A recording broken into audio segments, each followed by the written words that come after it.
నమస్కారం, వార్తలకు స్వాగతం. ముందుగా ముఖ్యాంశాలు చూద్దాం. కాళేశ్వరంలో అంగరంగ వైభవంగా ప్రారంభమైన సరస్వతి పుష్కరాలు. సరస్వతీదేవి విగ్రహాన్ని ఆవిష్కరించిన సీఎం రేవంత్ రెడ్డి. పుష్కర స్నానం ఆచరించిన ముఖ్యమంత్రి, మంత్రులు. త్వరలో తెలంగాణలో లైసెన్స్డ్ సర్వేయర్ విధానం. 5,000 మంది సర్వేయర్లను నియమిస్తామన్న మంత్రి పొంగులేటి. ఈ నెల 17 వరకు దరఖాస్తులు స్వీకరిస్తున్నట్లు వెల్లడి. హైదరాబాద్లో తొలిసారి పెరగనున్న మెట్రో ఛార్జీలు. కనీస ఛార్జీ 10 రూపాయల నుంచి 12 రూపాయలకు, గరిష్ట ఛార్జీ 60 రూపాయల నుంచి 75 రూపాయలకు పెంపు. ఎల్లుండి నుంచి అమల్లోకి వస్తాయన్న హెచ్ఎంఆర్ఎల్. శ్రీనగర్ ఎయిర్ బేస్ను సందర్శించిన రక్షణ మంత్రి. పాక్లో అణ్వాయుధాల భద్రతను పరీక్షించాలని ప్రపంచ దేశాలను కోరిన రాజ్నాథ్. భారత్పై ఉగ్రదాడి జరిగితే దానిని యుద్ధ చర్యగానే పరిగణిస్తామని పునరుద్ఘాటన. దేశంలోని అన్ని ప్రాంతాల నుంచి శ్రీనగర్కు విమానాల రాకపోకలు ప్రారంభం. కశ్మీర్ సందర్శనకు నిర్భయంగా తరలి రావాలని కేంద్ర మంత్రి రామ్మోహన్ నాయుడు పిలుపు. భారీ లాభాల్లో ముగిసిన మార్కెట్లు. 1,200 పాయింట్లు లాభపడిన సెన్సెక్స్. 25,000 మార్కు దాటిన నిఫ్టీ.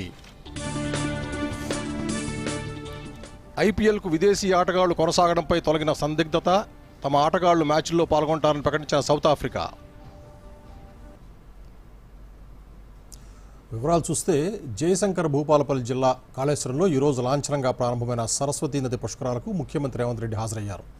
కాళేశ్వరం వద్ద పుష్కర్ ఘాట్లో 10 అడుగుల శ్రీ సరస్వతీదేవి ఏకశిలా విగ్రహాన్ని ముఖ్యమంత్రి ఆవిష్కరించారు. దీంతోపాటు భక్తుల కోసం నిర్మించిన 86 గదుల సముదాయాన్ని ముఖ్యమంత్రి ప్రారంభించారు. అనంతరం త్రివేణి సంగమం వద్ద పుణ్యస్నానం ఆచరించి కాళేశ్వర ముక్తీశ్వరుని దర్శించుకున్నారు. సరస్వతి నవరత్నమాల హారతి దర్శనం కార్యక్రమంలో పాల్గొన్నారు. సరస్వతి పుష్కరాలు ఈ నెల 26 వరకు కొనసాగనున్నాయి. పుష్కరాల నిర్వహణకు రాష్ట్ర ప్రభుత్వం 35 కోట్ల రూపాయలు కేటాయించింది.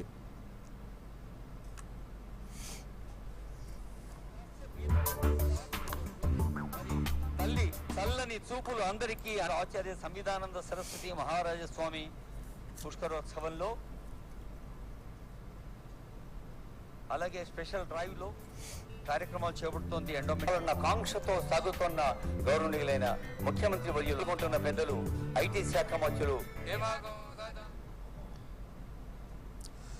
నేటి నుంచి 12 రోజుల పాటు కాళేశ్వరం పుణ్యక్షేత్రంలో జరిగే సరస్వతి పుష్కరాల్లో భక్తులకు ఇబ్బందులు జరగకుండా అన్ని ఏర్పాట్లు చేసినట్లు రాష్ట్ర ఐటీ శాఖ మంత్రి శ్రీధర్బాబు అన్నారు. సరస్వతి పుష్కరాల్లో మంత్రి శ్రీధర్బాబు దంపతులు పుష్కర పూజలు చేశారు. తెలుగు రాష్ట్రాల నుంచే కాకుండా మహారాష్ట్ర, ఛత్తీస్గఢ్ రాష్ట్రాల నుంచి కూడా భక్తులు సరస్వతీ నది పుష్కర స్నానం ఆచరించి పితృదేవులకు పిండ ప్రదానం చేసి శ్రీ కాళేశ్వరం ముక్తేశ్వర స్వామి వారిని దర్శించుకున్నారు. ఈ సందర్భంగా శ్రీధర్బాబు దూరదర్శన్తో మాట్లాడుతూ, లక్షలాది మంది భక్తులు 12 రోజుల పాటు పుష్కర స్నానాలు ఆచరించడానికి కాళేశ్వరం రానున్నారని, వారందరికీ ఎలాంటి అసౌకర్యం కలగకుండా ఏర్పాటు చేశామన్నారు.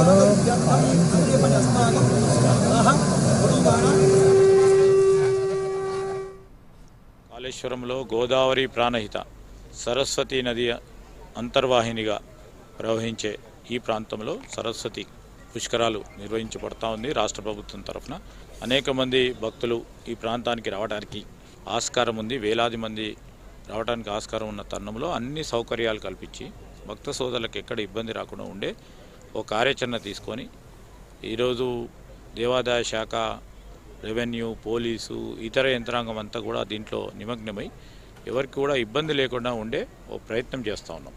ఈ 12 రోజుల పాటు జరగబోయే ఈ ప్రధానమైన కార్యక్రమంలో చాలామంది మన రాష్ట్రానికి సంబంధించి అనేక మంది, వేల మంది. 3 నదుల సంగమం కాళేశ్వరం. ఒకే పానవట్టంపై 2 శివలింగాలు కాళేశ్వర, ముక్తేశ్వర ఉన్న పుణ్యక్షేత్రం కాళేశ్వరం. తెలంగాణలో ప్రముఖ క్షేత్రం సరస్వతి పుష్కరాలకు సిద్ధమైంది. ఈ నెల 26వ తేదీ వరకు పుష్కరాలు కొనసాగుతాయి. ఇందుకోసం రాష్ట్ర ప్రభుత్వం ఏర్పాటు పూర్తి చేసింది. వివరాలు చూద్దాం.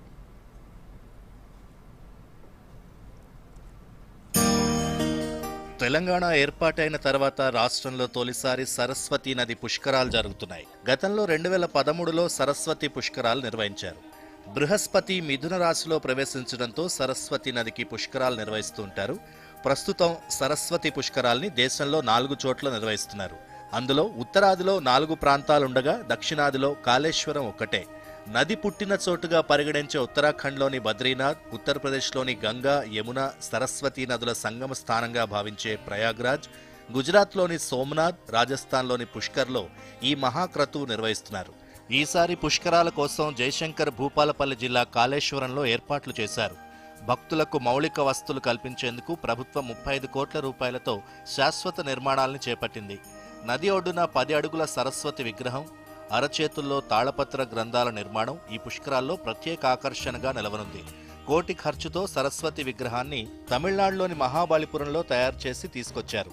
15వ తేదీ నుంచి 12 రోజులు కూడా సరస్వతి పుష్కరాలు కాళేశ్వరం ముక్తేశ్వర ఆలయంలో జరగబోతా ఉన్నాయి. అక్కడ సరస్వతి పుష్కరాలు 12 సంవత్సరాల తర్వాత జరగబోతున్న ఈ పుష్కరాలకు మీరందరూ కూడా పెద్ద ఎత్తున రావాలి, పాల్గొనాలి అని చెప్పి ఈ సందర్భంగా ప్రభుత్వం తరఫున మిమ్మల్ని ఆహ్వానిస్తా ఉన్నాను. ముఖ్యంగా ఈ 12 రోజులు కూడా వివిధ ప్రాంతాల నుంచి పీఠాధిపతులు వచ్చి రోజు ఒక రకమైనటువంటి యజ్ఞాలను, హోమాలను 12 రోజులు కూడా నిరంతరంగా జరిపించడం జరుగుతుంది. పుష్కర స్నానం చేసి మళ్ళీ దేవుణ్ణి దర్శించుకొని ఈ యొక్క యజ్ఞాలు, యాగాలను కూడా దర్శించుకొని సంతోషంగా మీరందరూ కూడా తిరిగి వెళ్ళాలని, తెలంగాణ వచ్చిన తర్వాత మొదటి పుష్కరం ఇది. దీన్ని మీరందరూ కూడా వచ్చి తప్పకుండా మీరు పుణ్యస్నానాలు ఆచరించి వెళ్ళాలని కోరుకుంటూ, కాశీ నుంచి వచ్చే 7 పండితులు ఒకేసారి హారతి నిర్వహించే విధంగా ఏర్పాట్లను చేశారు.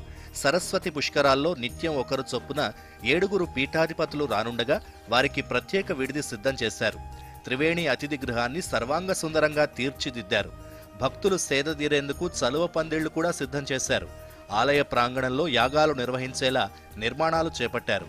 జ్ఞాన సరస్వతి ఘాట్ వద్ద 30 కాటేజీలు నిర్మించారు. దక్షిణ భారతదేశంలో కేవలం కాళేశ్వరంలోనే సరస్వతి పుష్కరాలు జరుగుతూ ఉండడంతో తెలంగాణతో పాటు ఏపీ, మహారాష్ట్ర, ఛత్తీస్గఢ్, కర్ణాటక రాష్ట్రాల నుంచి ప్రతిరోజు 1,00,000 నుంచి 1,50,000 మంది వరకు భక్తులు వస్తారని అంచనా వేస్తున్నారు. పుష్కరాలకొచ్చే భక్తులు హెలికాప్టర్లో ఆహ్లాదంగా విహరించేందుకు ప్రభుత్వం జాయ్ రైడ్లను ఏర్పాటు చేసింది. అలాగే సరస్వతి పుష్కరాలు 2025 పేరిట ప్రత్యేక యాప్ను తెలంగాణ ప్రభుత్వం రూపొందించింది. రాష్ట్ర వ్యాప్తంగా వివిధ ప్రాంతాల నుంచి కాళేశ్వరంకు వచ్చే భక్తుల కోసం ఆర్టీసీ ప్రత్యేకంగా బస్సులు నడుపుతోంది. Bureau report, Doordarshan news.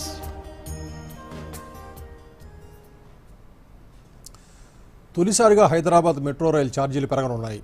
టికెట్ల ధరలను పెంచుతూ హైదరాబాద్ మెట్రో రైలు నిర్ణయం తీసుకుంది. పెరిగిన ధరలు ఎల్లుండి నుంచి అమల్లోకి వస్తాయని వెల్లడించింది. ఈ మేరకు అధికారిక ప్రకటన విడుదల చేసింది. కనీస ఛార్జీ 10 రూపాయల నుంచి 12 రూపాయలకి, గరిష్ట ఛార్జీ 60 రూపాయల నుంచి 75 రూపాయలకు పెంచుతున్నట్లు హైదరాబాద్ మెట్రో రైలు సంస్థ ప్రకటించింది. నిత్యం మెట్రోలో ప్రయాణిస్తూ ఆఫీసులకు వెళుతున్న ప్రయాణికులకు ఈ పెంపు మరింత భారం కానుంది. పెరుగుతున్న నిర్వహణ ఖర్చుల కారణంగా మెట్రో ఛార్జీలు పెంచినట్లు ఎల్ఎన్టీ సంస్థ వెల్లడించింది.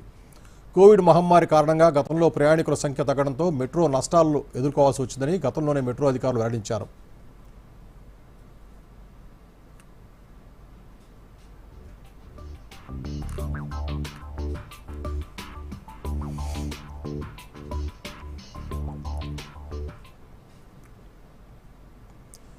రాష్ట్రంలో లైసెన్స్డ్ సర్వేయర్ విధానాన్ని విజయవంతంగా అమలు చేయడానికి ప్రత్యేక కార్యాచరణ రూపొందిస్తున్నామని రెవెన్యూ మంత్రి పొంగులేటి శ్రీనివాసరెడ్డి తెలిపారు. ఇందుకోసం 5,000 మంది లైసెన్స్డ్ సర్వేయర్లను తీసుకోబోతున్నామని చెప్పారు. సర్వేయర్ల పోస్టుల భర్తీ కోసం ఈ నెల 17వ తేదీ వరకు దరఖాస్తులు స్వీకరిస్తున్నట్టు చెప్పారు. అర్హులైన వారిని ఎంపిక చేసి తెలంగాణ సర్వే శిక్షణా అకాడమీలో శిక్షణ ఇస్తామన్నారు. కర్ణాటకలో అమలవుతున్న లైసెన్స్డ్ సర్వే విధానంపై ఇటీవల సర్వే విభాగానికి సంబంధించిన 2 ఉన్నతాధికారులు అధ్యయనం చేసి నివేదిక ఇచ్చారని, ఆ నివేదిక ఆధారంగా చర్యలు తీసుకుంటున్నట్లు మంత్రి పొంగులేటి తెలిపారు.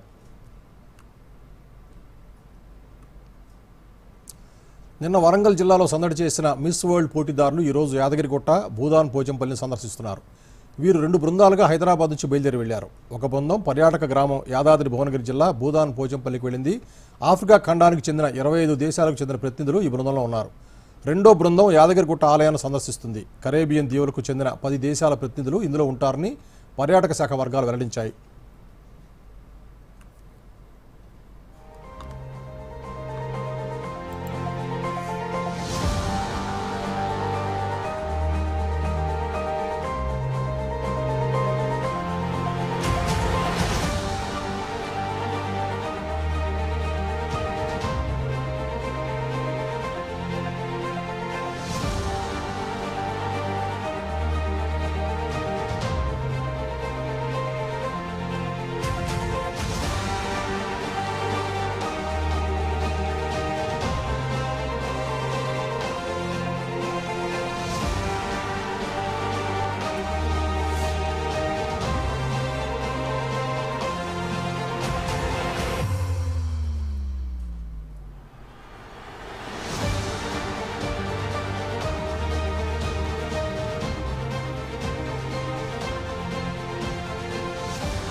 తెలంగాణ కోర్ అర్బన్ రీజియన్ పరిధిలోని అన్ని రకాల అనుమతులు ఏకగవాక్ష పద్ధతిలో జరిగేలా చూడాలని ముఖ్యమంత్రి రేవంత్ రెడ్డి ఆదేశించారు.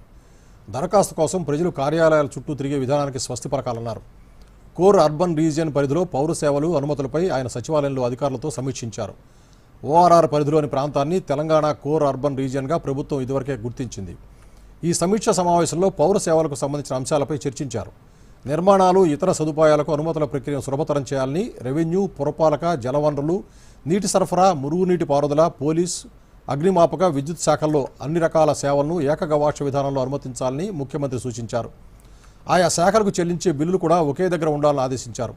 ఒకవేళ ఆలస్యమైతే దానికి గల కారణాలు వివరించడంతో పాటు పరిష్కారం కూడా సూచించాలని, ఏ కారణం లేకుండా అనుమతి నిరాకరించడానికి వీల్లేదు అని సీఎం స్పష్టం చేశారు. సమావేశంలో సీఎం సలహాదారు వేము నరేందర్ రెడ్డి, పురపాలక పట్టణాభివృద్ధి శాఖ కార్యదర్శి ఇలంబర్తి, సీఎం కార్యదర్శి Manikraj, HMDA commissioner Sarfaraz Ahmed, GHMC commissioner R V Karnan, Hyderabad metro water board MD Ashok Reddy, TGSPDCL CMD Musharraf, మూసీనది అభివృద్ధి కార్పొరేషన్ ఎండీ నరసింహారెడ్డి తదితరులు పాల్గొన్నారు.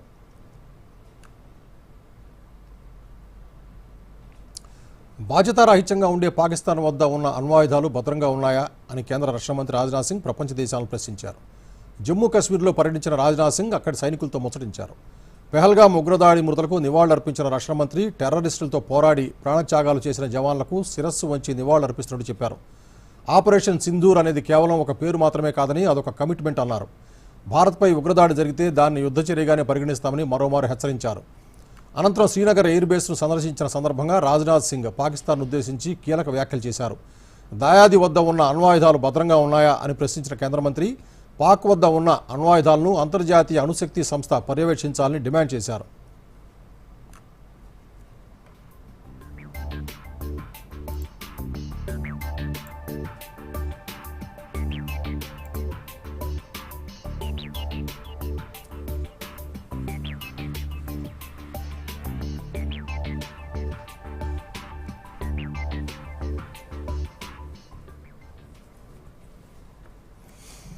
श्रीनगर की धरती से मैं पूरी दुनिया के सामने यह सवाल उठाना चाहता हूं कि क्या ऐसे गैर जिम्मेदार और रोग नेशन के हाथों में परमाणु हथियार सुरक्षित हैं?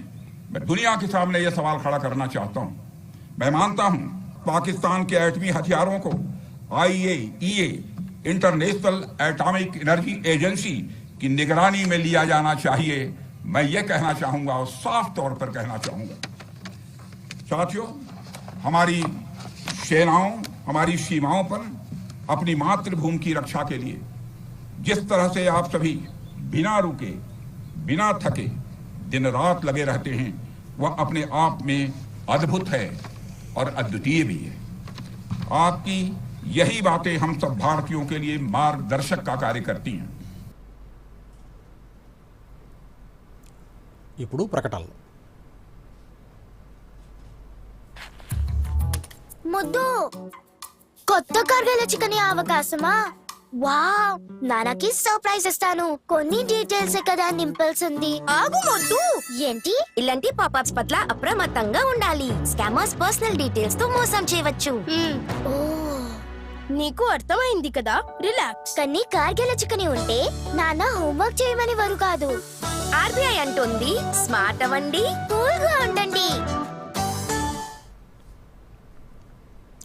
వార్తల్లోకి తిరిగి స్వాగతం. పాకిస్తాన్లోని ఏ అణుస్థావరం నుంచి కూడా అణుధార్మికత వెలువడలేదని, లీక్ కాలేదని అంతర్జాతీయ అణుశక్తి సంస్థ IAEA వెల్లడించింది. ఆపరేషన్ సింధూర్ తర్వాత రేడియేషన్ లీక్ గురించి అనుమానాలు వ్యక్తమవుతున్న నేపథ్యంలో IAEA ఈ మేరకు ప్రకటన విడుదల చేసింది. ఆపరేషన్ సింధూర్లో భాగంగా మొత్తం 9 స్థావరాలపై దాడి చేసిన Bharat, Pak nuclear command control సెంటర్పై కూడా విరుచుకుపడినట్టు వార్తలు వెలువడ్డాయి. పాకిస్తాన్ ప్రధాన బలంగా చెప్పుకునే అణ్వాయుధాల నియంత్రణ కేంద్రంపైనే భారత్ దాడి చేయడం అమెరికాను కూడా కలవర పెట్టిందంటూ పలు అంతర్జాతీయ మీడియా సంస్థలు కూడా కథనాలు ప్రసారం చేశాయి. అందుకే కాల్పుల విరమణ దిశగా ఇరు దేశాలను ఒప్పించేందుకు అమెరికా రంగంలోకి దిగిందని పేర్కొన్నాయి. ఈ నేపథ్యంలో Pak nuclear command control centre నుంచి రేడియేషన్ లీక్ అవుతోందనే వదంతులు కూడా వినిపించాయి.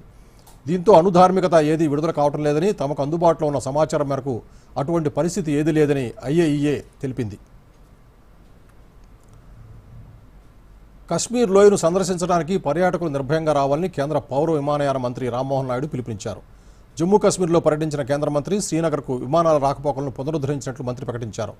ఇవాళ నుంచి అన్ని ప్రాంతాల నుంచి శ్రీనగర్కు విమాన సేవలు ప్రారంభమయ్యాయని, ఇక్కడి పర్యాటకాన్ని ప్రోత్సహించడం ద్వారా కశ్మీర్ ఆర్థిక వ్యవస్థకు మద్దతుగా నిలుద్దామన్నారు.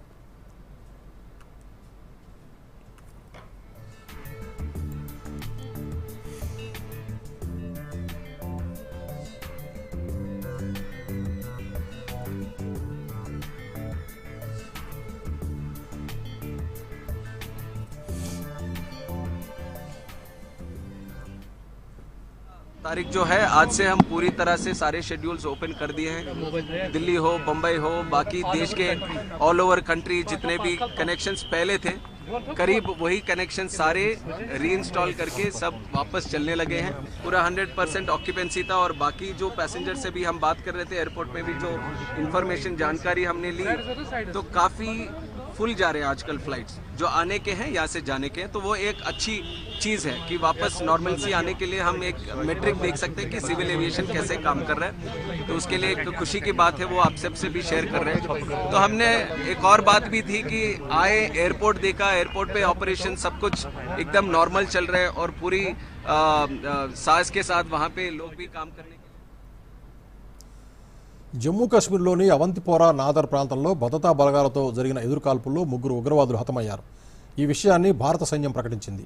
ఈ రోజు ఉదయం నిఘా సమాచారం ఆధారంగా నాదర్ ప్రాంతంలో భారత సైన్యం, జమ్మూ కాశ్మీర్ పోలీసులు, సిఆర్పీఎఫ్ సంయుక్తంగా ఉగ్రవాద వ్యతిరేక ఆపరేషన్ ప్రారంభించాయి. ఉగ్రవాదులు కాల్పులు జరపడంతో భద్రతా బలగాలు ఎదురుకాల్పులు చేశాయి. ఈ ఆపరేషన్లో 3 ఉగ్రవాదులు హతమయ్యారు. నాదర్ ప్రాంతంలో ఆపరేషన్ ఇంకా కొనసాగుతోంది.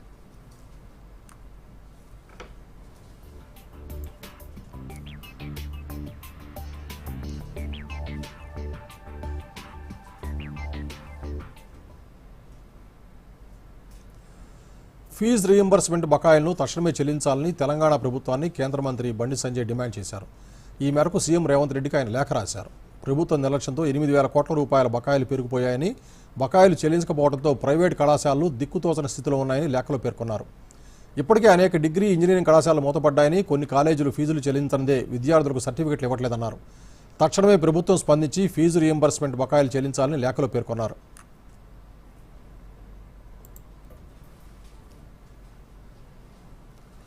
కంచగచ్చిబౌలి భూముల వ్యవహారంలో ముఖ్యమంత్రి రేవంత్ రెడ్డి మొండి వైఖరితో అధికారులు జైలుకు వెళ్లే పరిస్థితి ఏర్పడిందని బీఆర్ఎస్ వర్కింగ్ ప్రెసిడెంట్ కేటీఆర్ ధ్వజమెత్తారు.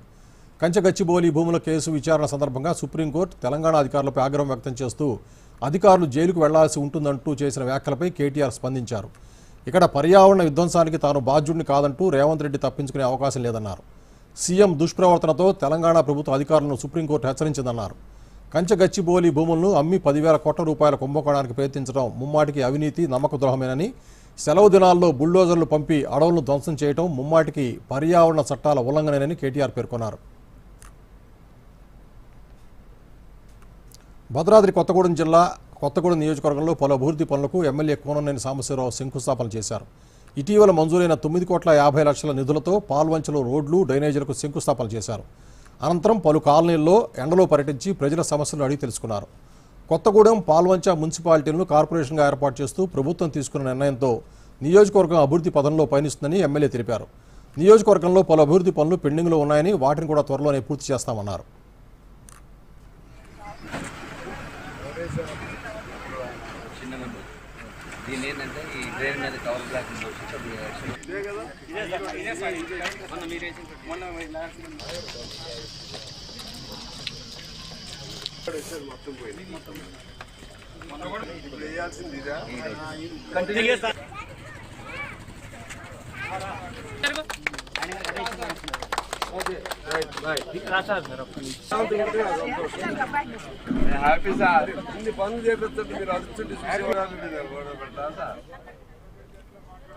పాల్వంచ పట్టణంలో నిన్న, ఈరోజు మరియు రేపు 3 రోజుల పాటు దాదాపు 200కు పైగా పనులకి మేము శంకుస్థాపనలు, డ్రైన్లు కానీ, రోడ్లు కానీ చేయటం జరుగుతూ ఉంది. ఇంకా చేయాల్సిన పనులు కూడా చాలా ఉన్నాయి. బైపాస్ రోడ్లు కూడా ప్రయత్నం చేస్తున్నాం. అదేవిధంగా విద్యుత్ స్తంభాలకు సంబంధించిన ప్రాబ్లం ఉంటే అవి చేస్తున్నాం. డ్రైన్ సమస్యలు ఉంటే అవి కూడా చేస్తూ ఉన్నాం.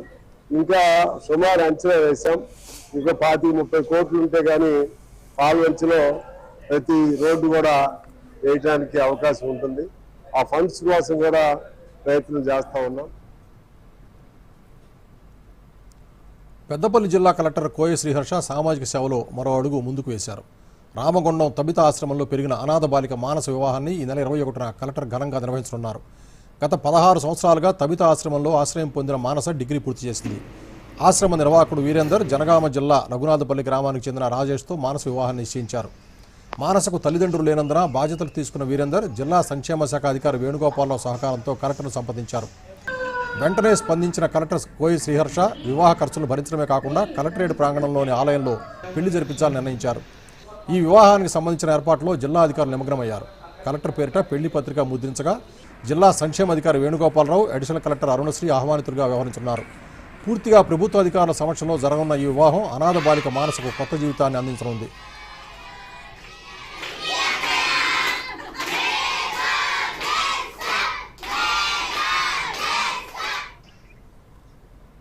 నేను డిగ్రీ చదువుకున్నాను.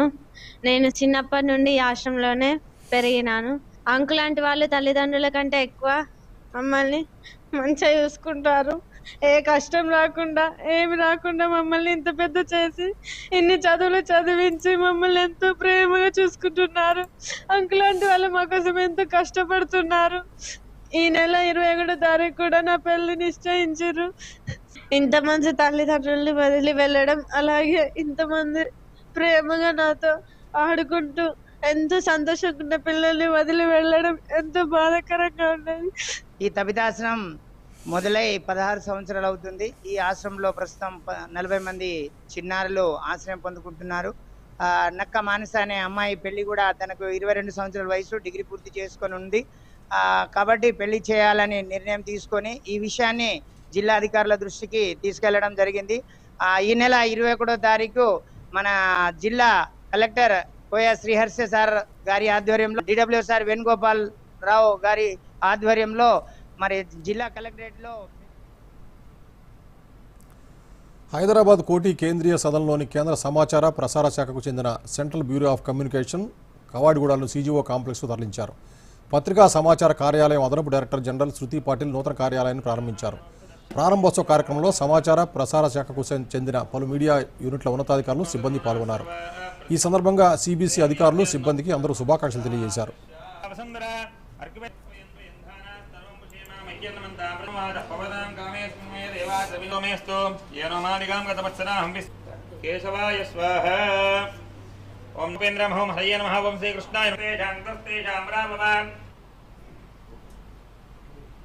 శ్రీ మహాసరస్వతీ దేవ్యే నమో నమః.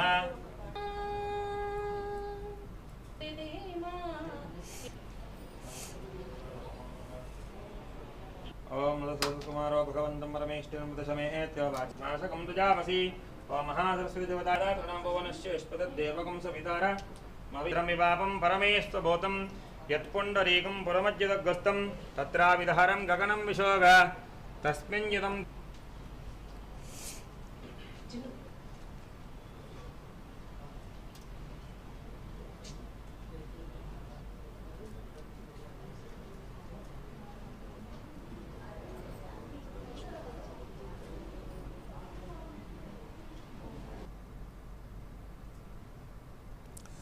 వ్యవసాయంలో రసాయన ఎరువులు అధికంగా వాడటం వల్ల నష్టాలు వస్తాయే తప్ప లాభం ఉండదని ప్రొఫెసర్ జయశంకర్ వ్యవసాయ విశ్వవిద్యాలయం వైస్ ఛాన్సలర్ జానయ్య పేర్కొన్నారు. పొలాస వ్యవసాయ విశ్వవిద్యాలయం ఆధ్వర్యంలో రైతు ముంగిట్లో శాస్త్రవేత్తలు అనే అంశంపై జగిత్యాల జిల్లా జగిత్యాల మండలం కల్లెడ గ్రామంలో అన్నదాతలకు అవగాహన కార్యక్రమం నిర్వహించారు. ముఖ్య అతిథిగా ప్రొఫెసర్ జయశంకర్ వ్యవసాయ విశ్వవిద్యాలయం vice chancellor Janaiah, Jagtial MLA doctor Sanjay Kumar, ADR Srilatha పాల్గొన్నారు.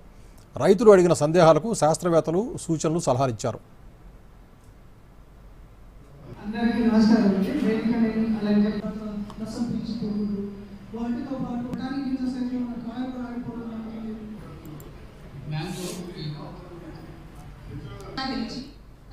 జగిత్యాల నియోజకవర్గంలో వివిధ గ్రామాలలో ఏర్పాటు చేసిన కార్యక్రమంలో నేను పాల్గొనడం జరిగింది.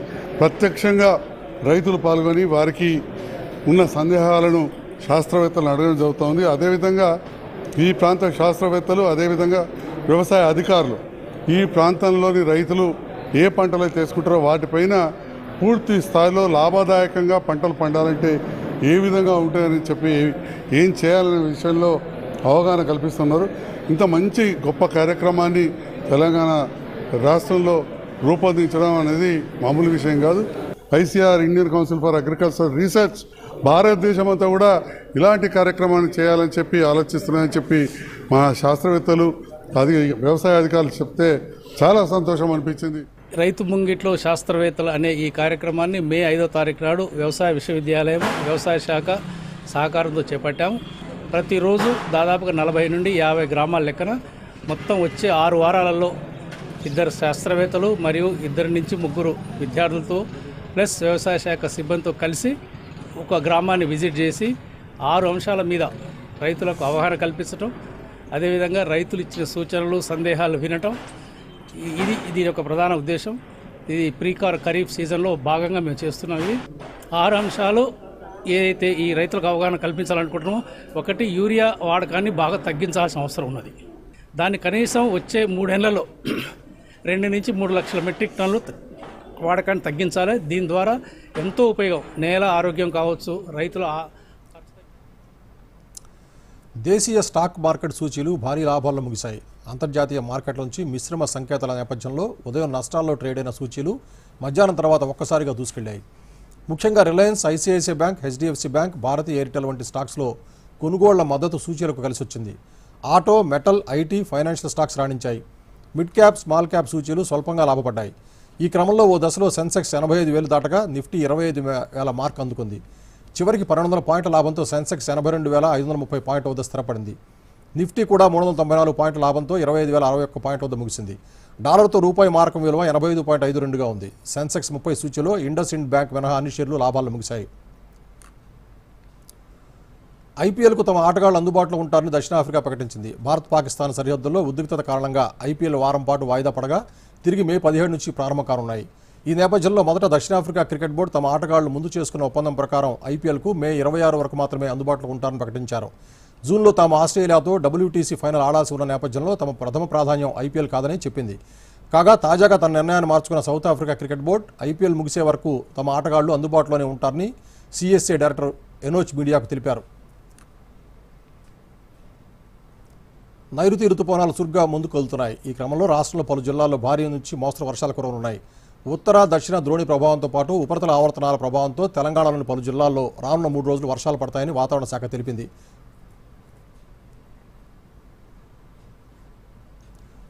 మరోసారి ముఖ్యాంశాలతో వార్తలు ముగిద్దాం. నమస్కారం. కాళేశ్వరంలో అంగరంగ వైభవంగా ప్రారంభమైన సరస్వతి పుష్కరాలు. సరస్వతీదేవి విగ్రహాన్ని ఆవిష్కరించిన సీఎం రేవంత్ రెడ్డి. పుష్కర స్నానం ఆచరించిన ముఖ్యమంత్రి, మంత్రులు. త్వరలో తెలంగాణలో లైసెన్స్డ్ సర్వేయర్ విధానం. 5,000 మంది సర్వేయర్లను నియమిస్తామన్న మంత్రి పొంగులేటి. ఈ నెల 17 వరకు దరఖాస్తులు స్వీకరిస్తున్నట్లు వెల్లడి. హైదరాబాద్లో తొలిసారి పెరగనున్న మెట్రో ఛార్జీలు. కనీస ఛార్జీ 10 రూపాయల నుంచి 12 రూపాయలకు, గరిష్ట ఛార్జీ 60 రూపాయల నుంచి 75 రూపాయలకు పెంపు. ఎల్లుండి నుంచి అమల్లోకి వస్తాయన్న HMRL. శ్రీనగర్ ఎయిర్ బేస్ను సందర్శించిన రక్షణ మంత్రి. పాక్లో అణ్వాయుధాల భద్రతను పరీక్షించాలని ప్రపంచ దేశాలను కోరిన రాజ్నాథ్. భారత్పై ఉగ్రదాడి జరిగితే దానిని యుద్ధ చర్యగానే పరిగణిస్తామని పునరుద్ఘాటన. దేశంలోని అన్ని ప్రాంతాల నుంచి శ్రీనగర్కు విమానాల రాకపోకలు ప్రారంభం. కశ్మీర్ సందర్శనకు నిర్భయంగా తరలి రావాలని కేంద్ర మంత్రి రామ్మోహన్ నాయుడు పిలుపు. భారీ లాభాల్లో ముగిసిన మార్కెట్లు. 1,200 పాయింట్లు లాభపడిన సెన్సెక్స్. 25,000 మార్కు దాటిన నిఫ్టీ. ఐపీఎల్కు విదేశీ ఆటగాళ్లు కొనసాగడంపై తొలగిన సందిగ్ధత.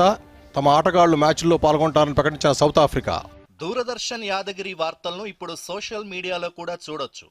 యూట్యూబ్ అయితే DD న్యూస్ తెలంగాణ, ఎక్స్ వేదికగా అయితే DD news Telangana @DD Yadagiri news, Facebook అయితే DD న్యూస్ తెలంగాణలో చూసి సబ్స్క్రైబ్ చేసి లైక్ చేయండి, షేర్ చేయండి.